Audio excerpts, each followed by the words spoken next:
Hello दोस्तों, नमस्कार। हमारी आज की कहानी है राजा परीक्षित और तक्षक।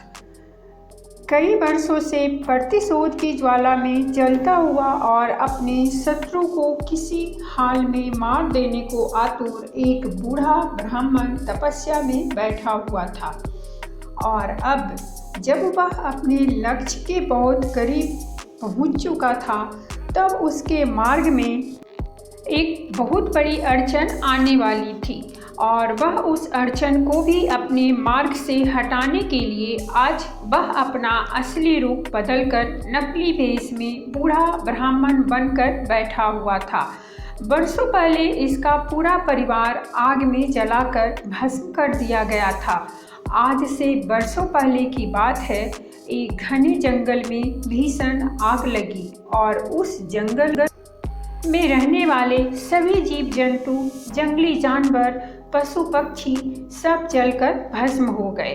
यह जंगल देवराज इंद्र का था और उसने इस आग को बुझाने के लिए घनघोर वर्षा की, परंतु जिस धनुर्धर ने अग्नि देवता की भूख शांत करने का वचन अग्नि देवता को दिया था, उसके बाणों की वर्षा के आगे देवराज इंद्र की बारिश बेअसर साबित हुई और संपूर्ण वनस्पति एवं वन्य जीव जलकर भस्म हो गए। सर्पों का राजा तक्षक भी उसी वन में अपने परिवार के साथ रहता था और उसका भी पूरा परिवार इस भीषण अग्निकुंड में जलकर भस्म हो गया था। तक्षक उस समय कुरुक्षेत्र गया हुआ था, जिस कारण बच गया था। वह यह वन था खांडव वन, जिसे भस्म करने के बाद महापांडवों ने अपनी राजधानी इंद्रप्रस्थ बनाई थी। यह धनुर्धर कोई और नहीं बल्कि सर्वश्रेष्ठ धनुर्धर कुंती पुत्र अर्जुन था।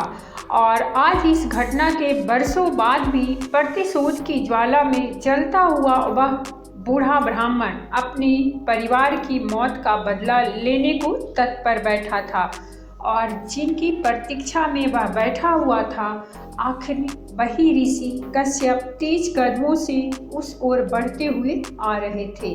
उस बूढ़े ब्राह्मण ने ऋषि कश्यप को रोका। ऋषि कश्यप ने पूछा, कौन हो तुम? बहुत दुखी लग रहे हो। इस दुख का कारण वही है जो आपको इस मार्ग पर लिए जा रहा है। ऋषि कश्यप कुछ समझ नहीं पाए। वही कारण? मैं तो महाराज परीक्षित के दर्शनों के लिए जा रहा हूँ। उन्हें धमकी दी गई है कि नागराज तक्षक उन्हें काट लेंगे और मैं उनकी जान बचाने के लिए जा रहा हूँ और मैं उन्हें मारने के लिए जा रहा हूँ, क्योंकि मैं ही तक्षक हूँ। ऐसा कहकर वह बूढ़ा ब्राह्मण अपने असली रूप में आ गया।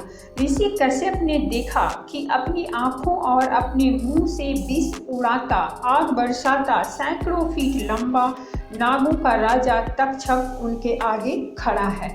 ऋषि कश्यप मुस्कुराते हुए शांत भाव से उस जहरीले लंबे चौड़े सांप के सामने खड़े होकर बोले, यह तो बड़ी ही अजीब स्थिति है।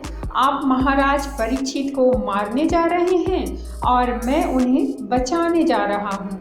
हम साथ साथ चलें या अलग अलग? तक्षक ने विष उगलते हुए कहा, हे महात्मा, मैंने आज तक जिसको भी काटा है वह अगले क्षण के लिए भी सांस नहीं ले पाया। क्या आपको विश्वास है कि आप मेरे विष के प्रभाव से महाराज परीक्षित को बचा लेंगे? ऋषि कश्यप ने बिना किसी दुविधा के कहा, हाँ, आज तक ऐसा कोई विष नहीं बन पाया है जिससे मेरी औषधि काट न पाई हो। चलिए तो अभी परीक्षा करके देख लेते हैं। मैं इस पौधे को डसता हूँ और आप इसे वापस जीवित कर दिखाइए। ऐसा कहकर तक्षक ने पास ही एक पौधे पर अपनी जीभ रखी और उसी क्षण वह पौधा जड़ समेत मुरझा गया। उसकी पत्तियां इस प्रकार भस्म हुई मानो अंदर की ही कोई आग उसे जला गई हो। अपने काम से संतुष्ट होकर तक्षक पीछे हटा। उसके बाद ऋषि कश्यप ने अपने कमंडल से थोड़ी सी राख निकाली, आंख बंद कर एक मंत्र पढ़ा और फूंक मारकर उस राख को पौधे के ऊपर उड़ा दिया। अगले ही पल पौधा खिल उठा, उसमें नए अंकुर फूटे, नई पत्तियां निकली और इस प्रकार हरा भरा हो गया, मानो जैसे कभी कुछ हुआ ही न था। तक्षक हार मान गया और ऋषि कश्यप से विनम्र प्रार्थना कर बोला, मैं आपकी शक्ति मानता हूँ महात्मा, पर कृपया मुझे बताएं, क्या आप किसी की होनी में दखल देना उचित समझेंगे? नहीं, किंतु यह होनी नहीं है, बल्कि यह एक श्राप है जो होनी में दखल दे रहा है, और इसीलिए मैं राजा परीक्षित की जान बचाने जा रहा हूँ।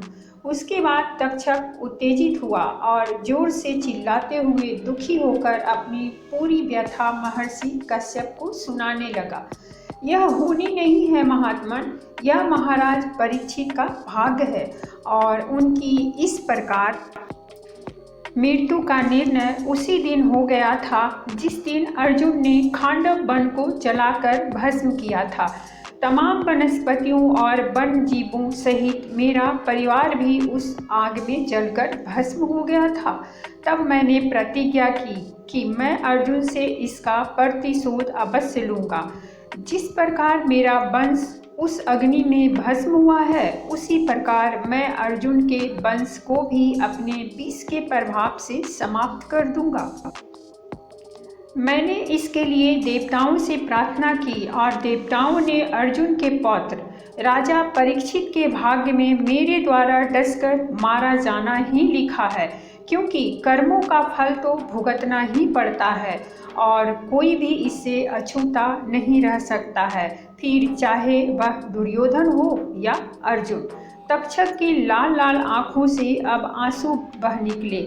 वह गहरी गहरी सांसें भर रहा था और रोते हुए आगे बोला, आप खुद ही सोचिए महात्मन, क्या यह अनायास ही था कि एक मौन व्रत धारण किए ऋषि के गले में राजा परीक्षित ने मरा हुआ सांप ही डाला और अपने पिता के गले में मरा हुआ सांप देखकर क्रोध के मारे ऋषि श्रृंगी ने उन्हें मेरे द्वारा काटे जाने का श्राप दिया।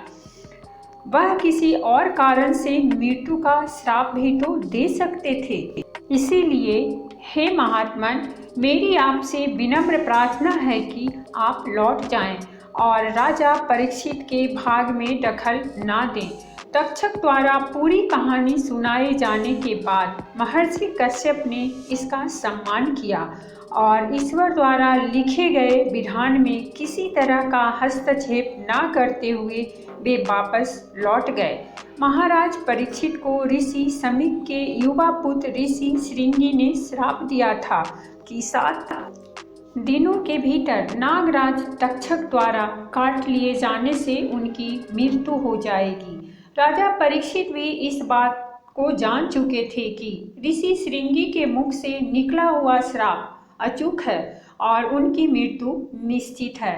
द्वापर युग का अंत आ चुका था और अपने प्रभाव को हर ओर बढ़ाने के लिए कलयुग ने ही अपने छल द्वारा उनकी बुद्धि भ्रष्ट कर दी थी, जिस कारण उन्होंने ऋषि समीक के गले में मरा हुआ सांप डालकर उनका अपमान किया था, जिसके प्रतिशोध में ऋषि समीक के पुत्र श्रृंगी ने उन्हें श्राप दिया था। इसीलिए इन 7 दिनों में उन्होंने श्रीमद् भगवत कथा का पाठ किया। 7 दिनों का श्रीमद् भगवत पाठ सभी दोषों और पापों से मुक्ति दिलाकर मोक्ष दिलाता है और राजा परीक्षित के इस प्रकार पाठ करने की यही प्रक्रिया आज तक मोक्षदायी प्रक्रिया के रूप में विद्यमान है। राजा परीक्षित की न्यायप्रियता और उनके राजधर्म में प्रजा बहुत सुखी थी और प्रजा की ही भारी मांग पर मंत्रिमंडल ने राजा परीक्षित के महल को एक अभेद किले में बदल डाला था। कोई सांप तो दूर की बात, एक छोटा सा मच्छर बराबर कीड़ा भी उस किले में घुस नहीं सकता था। प्रजा की मांग पर ही ऋषि कश्यप को भी विष की काट करने के लिए बुलाया गया था, जिन्हें तक्षक ने वापस लौटाकर राजा परीक्षित की मृत्यु को अटल कर दिया था। 6 दिन बीत चुके थे पर तक्षक को सफलता नहीं मिल पा रही थी। 7वां दिन बीतने को था, सूर्यास्त होने ही वाला था, मौत का खतरा टल रहा था, महल में प्रसन्नता का माहौल था, प्रजा के बीच खुशी की लहर दौड़ रही थी। उनके न्यायप्रिय राजा परीक्षित को जीवन दान जो मिल रहा था, सभी पहरेदारों ने भी राहत की सांस ली। साधुओं की एक टोली महाराज परीक्षित के महल में प्रवेश करती है और महाराज द्वारा मृत्यु को हराए जाने की खुशी में उन्हें फल भेंट करती है। हर ओर प्रसन्नता का वातावरण था। महाराज परीक्षित ने फलों की टोकरी में से एक आम खाने के लिए काटा तो देखा कि उसमें से एक छोटा सा कीड़ा निकला। दरअसल जो साधु राजा परीक्षित को फल भेंट करने आए थे, वे साधु नहीं बल्कि साधु वेश में नागराज तक्षक के सर्प थे। राजा ने एक नज़र सूर्य की ओर डाली और दूसरी नज़र कीड़े पर, और वे समझ गए कि पृथ्वी लोक छोड़ने का समय आ चुका है। वे उस कीड़े को बिल्कुल अपने गले के पास ले आए और आंखें मूंद कर सिर ऊपर आसमान की ओर उठाया, और अगले ही पल वह कीड़ा एक विशालकाय काले नाग में बदल गया और उसने राजा परीक्षित को डस लिया। राजा परीक्षित की मृत्यु के साथ ही तक्षक का प्रतिशोध पूरा हुआ। द्वापर युग का अंत हुआ और घात लगाए बैठा कलयुग काल पर हावी हो गया।